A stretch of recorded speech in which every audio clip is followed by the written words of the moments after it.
హైదరాబాద్ బొల్లారం ఆదిశంకర మఠం ఆధ్యాత్మిక శోభ సంతరించుకుంది. మఠంలో సత్సంగ కార్యక్రమం ఘనంగా జరిగింది. ఆధ్యాత్మిక ప్రవచనాలు ఆకట్టుకున్నాయి. సాంస్కృతిక పునరుజ్జీవంపై వక్తల బోధనలు ఆలోచింపజేశాయి. భారతీయ తత్వానికి ఆదర్శానికి ప్రపంచ ప్రఖ్యాతి తీసుకొచ్చిన ఘనత ఆదిశంకరుడికి దక్కిందన్నారు Telangana cultural and language director Mamidi Harikrishna. వేదాలు, ఉపనిషత్తులు, పురాణాలు, బ్రహ్మసూత్రాలను ఔపోసన పట్టిన మహనీయుడు అని కొనియాడారు.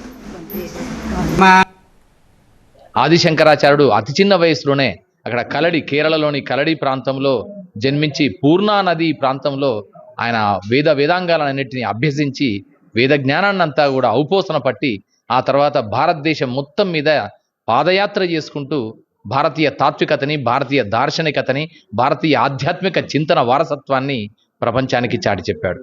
ఆయన వచ్చిన తర్వాతే ఆ అద్వైత భావన, ఆత్మ పరమాత్మ తాత్విక చింతనకు సంబంధించిన ఎన్నెన్నో అంశాలను చెప్పిన తర్వాతే భారతదేశంలో మళ్ళీ ఒక సాంస్కృతిక పునరుజ్జీవనం వచ్చిందనే విషయం మనందరికీ తెలిసిందే.